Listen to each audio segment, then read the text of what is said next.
Oi, Rafa! Oi, Dessa, tudo bem? Tudo, Rafinha? Eu quero que tu te apresente para o pessoal que ainda não te conhece por aqui. E eu queria que hoje a gente direcionasse um bate-papo rápido para quem ainda não conseguiu alcançar os seus objetivos e contar um pouco da tua trajetória. Como foi a tua busca por uma nutricionista? Como foi a tua relação com esse acompanhamento nutricional? E o que mudou ao longo da tua vida? O que tu foi descobrindo, as tuas percepções com esse acompanhamento? Como foi importante para ti? Então, vamos te apresentar primeiro. Então, meu nome é Rafaela, hoje em dia eu sou psicóloga e estou fazendo minha formação na TCC, né, que é Terapia Cognitivo-Comportamental, e a minha área de atuação, que eu mais gosto, são os transtornos alimentares. Eu procurei o atendimento desse, eu tinha o quê? 14, 15 anos. Meus pais sempre me apresentaram uma alimentação saudável. E aí chegou numa fase da minha vida que eu queria mudar meu corpo. Eu queria emagrecer, na época, eu queria ter colchão, bundão, então eu queria isso. Fui atrás de uma mudança estética. E aí a Dessa foi me apoiando, eu fui tendo alguns resultados. E aí, com o passar do tempo, que eu fui, né, consumindo muito desse conteúdo fora do atendimento, muito pela internet, uns conteúdos que, tipo, mal estruturados na época, que eu acabei, com o tempo e com a ajuda da Dessa, percebendo que eu não tinha uma relação legal com a comida. E, óbvio, por outros quesitos, muito também do meu passado, algumas coisas de crenças que eu tinha sobre alimentação, que na época eu não percebia. E aí, o meu tratamento na época com a Dessa foi mais focado nessa mudança corporal, e a Dessa foi percebendo. E só para fazer uma vírgula assim para o pessoal que naquela época, tá? Hoje a Rafa fala disso com uma percepção, com ótimo conhecimento, né? E leveza sobre o assunto, mas naquela época ela já tinha comportamentos disfuncionais em relação a finais de semana, mas não era um disfuncional de comer besteiras numa proporção adequada, né? Numa quantidade adequada e tá tudo bem. Era desproporcional a ponto da gente começar a identificar algum tipo de transtorno, mas ela ainda não reconhecia isso. Então, o que a Rafa fazia? O que a maioria das pessoas que têm esse funcionamento fazem, ela restringia muito durante a semana, porque final de semana ela queria compensar com os extras, então ela não conseguia ter esse equilíbrio, né, Rafa? E aí, muito aquela mentalidade de dieta, que era chegar final de semana. Aí eu tentava ir aguentando, eu aguentava toda semana. Aí, sei lá, exagerava um dia, comia um hambúrguer, tá? E eu pensava, bah, agora eu já destruí tudo que eu fiz, agora já foi. E assim, ó, comia muito mais do que se eu tivesse a noção e o controle.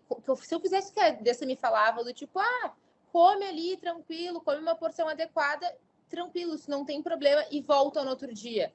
Eu não conseguia, na minha cabeça, isso não era bem assim. Tipo, pra mim era tudo ou nada, ou eu faço 100% certo, ou eu não faço. E aí passou um tempo do acompanhamento, e depois disso, por conta desses grandes exageros, eu fui me desmotivando, fui cansando, e teve uma época que eu falei assim: ai, quer saber? Cansei. E nesse período eu engordei muito, eu engordei 15 quilos. Só que foi uma coisa que ninguém percebeu muito, porque eu sou muito alta, então eu seguia treinando, então era uma coisa que era mais bem disposto, assim, e eu parei de usar tanta coisa justa. Foi uma época que eu lembro, eu usava muito camisetão, porque eu não me sentia confortável, não queria que fosse percebido. E aí chegou uma hora, eu falei, não, eu vou dar um jeito. E aí eu comecei a pesquisar sobre esse assunto mais por fora, estudar. Eu estava na psico e eu comecei a entrar em contato com essas coisas, e aí eu percebi, eu achava antes que eu era exagerada apenas, e eu percebi que eu tinha um transtorno, que realmente não era uma coisa normal, o exagero que eu tinha, sabe? Aí comecei a tentar tratar, tudo mais, comecei a entender muitas das coisas que a Dessa me falava quando eu era mais nova, que eu não tinha maturidade na época para entender. A gente não tem muitas vezes capacidade de reconhecimento, né, dessas percepções. São coisas muito difíceis de mudar. No período que eu tinha anorexia, eu lembro que eu pensava, nossa, se eu ficar bem, eu vou voltar a engordar. Na minha cabeça não existia um equilíbrio entre o comer saudável, né, e o ter um corpo saudável e que eu gostasse. Ou eu Uhum. comia pouco, extremamente pouco e ficava muito magra, ou eu começava a comer muito, né, descontroladamente. Então, toda vez que me falavam de tratamento, eu pensava: "Nossa, eu não quero fazer o tratamento, porque se eu fizer o tratamento, eu não vou ter controle". E isso eu acho que é uma percepção muito errada de quando a gente está, né, dentro, desse comportamento disfuncional que muitas vezes o transtorno alimentar nos traz. Uma coisa que eu pensava muito, que era, se eu for comer sempre isso, uma coisa que eu não considerava saudável, eu vou acabar exagerando sempre.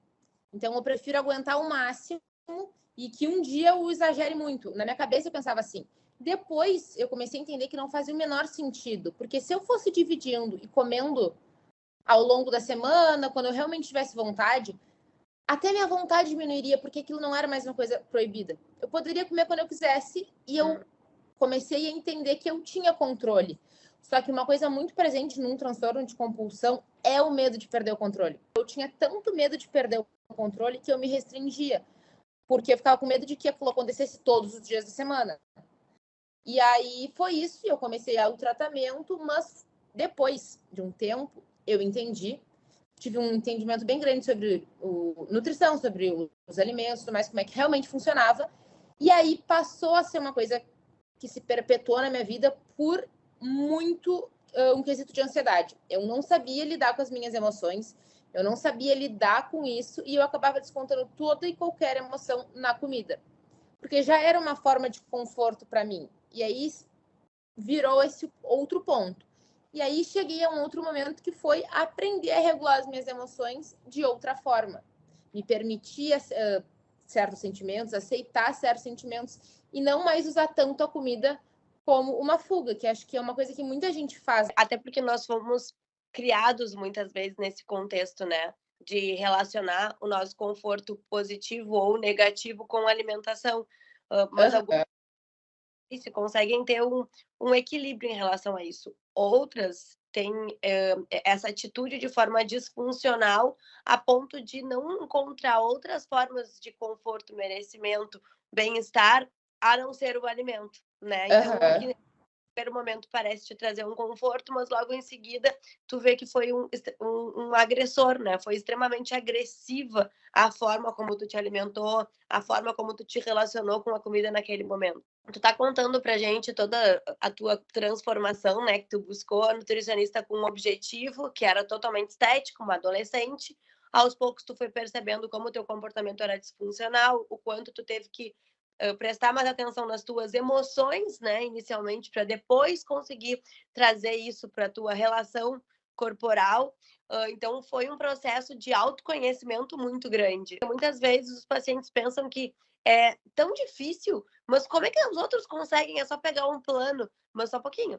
Tu não sabe qual é o processo de autoconhecimento daquela pessoa, tu não sabe quais são os processos que aquela pessoa precisa enfrentar para conseguir chegar no resultado que ela almeja. Isso é importante a gente deixar bem claro, assim, para a galera, o quanto é importante se conhecer para entender o que pode estar errado nesse seu resultado. Sim, o quão importante também é a psicologia nesse caso, da gente aprender a perceber os nossos gatilhos. Para certas pessoas, tem algum gatilho que vai ativar e ela vai ficar mais ansiosa, ela vai descontar na comida. Para mim, pode ser outro. Então, percebendo isso, nos ajuda a facilitar esse processo, porque realmente é difícil a gente controlar certos impulsos. Então, se a gente já conseguir perceber certos gatilhos, é mais uma forma de driblar essa situação, tirar eles do teu contexto ou tentar entrar o mínimo em contato, sabe? A maioria das vezes, quando a gente está nesse descontrole, a gente está tentando preencher os nossos vazios. Essa forma alimentar como uma forma muito mais prática, fácil, que está mais ao nosso alcance desses preenchimentos de vazio, né?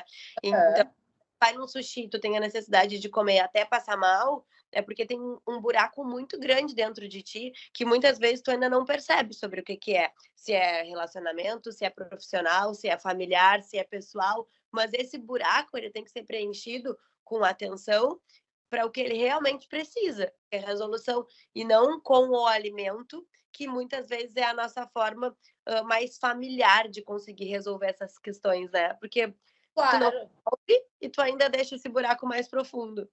exatamente.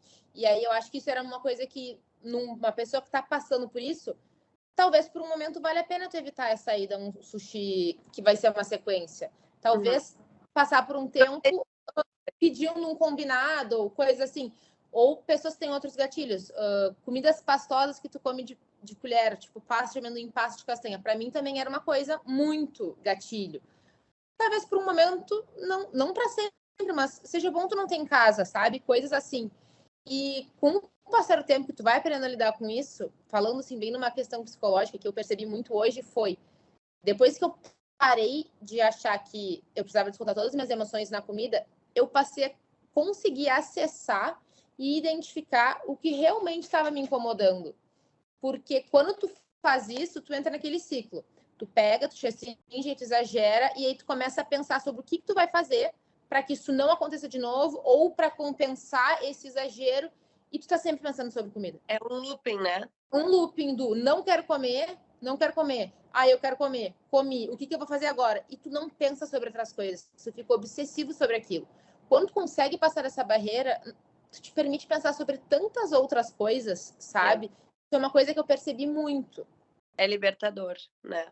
Uhum. E, Rafa, acho que tudo que tu tá me dizendo já tá enriquecendo muito, assim, eu tenho certeza que vai trazer muita reflexão para quem tem essas dificuldades ou para quem se identifica com a tua fala. Eu queria que tu desse pra gente finalizar uma dica para quem ainda não conseguiu chegar no seu objetivo principal. Uma das melhores coisas é aceitar que tu pode estar passando por uma dificuldade, aceitar que talvez nesse momento esteja sendo difícil para ti, mas não desistir e aprender a lidar com a frustração e com as dificuldades de outra forma. Tentar olhar, botar no papel e estruturar de outra forma. Não deu certo até aqui, desse jeito. Vou tentar fazer de outra forma. Calcular. Vou procurar alguém para me ajudar, vou procurar um profissional especializado nisso. E não desistir e ver onde está errando e tentar de outras formas. Organização e ter um objetivo. Porque às vezes a gente acha, fulano conseguiu de tal forma, tal tratamento deu certo para outra pessoa. A gente não sabe as dores daquela pessoa, a gente não sabe como é a vida do outro.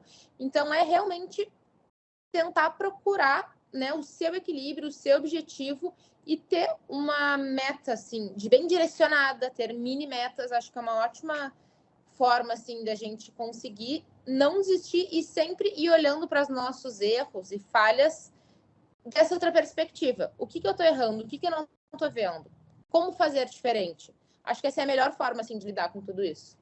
E não ter vergonha de pedir ajuda. A gente precisa desenvolver um músculo, né, entre aspas, como na academia. Muitas vezes tu entra na academia, o teu personal, o teu orientador vai te passar 3 quilos. 3 quilos pode ser muito pesado no primeiro momento. Daqui a pouco, 3 quilos tu faz brincando, vamos aumentar.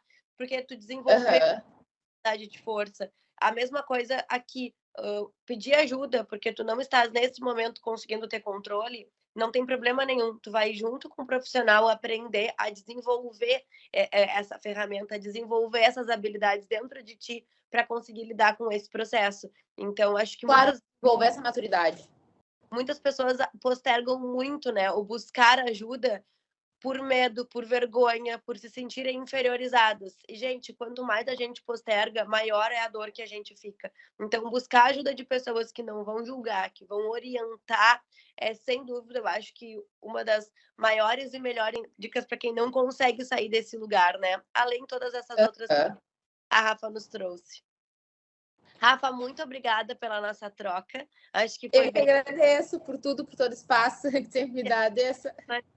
E tenho certeza que a gente vai conseguir ajudar muitas pessoas. Eu vou deixar o arroba da Rafa aqui embaixo para vocês entrarem em contato. A Rafa atende online e a gente ainda tem alguns projetos em andamento para colocar em prática aí no decorrer do ano. Então, nos aguardem, né?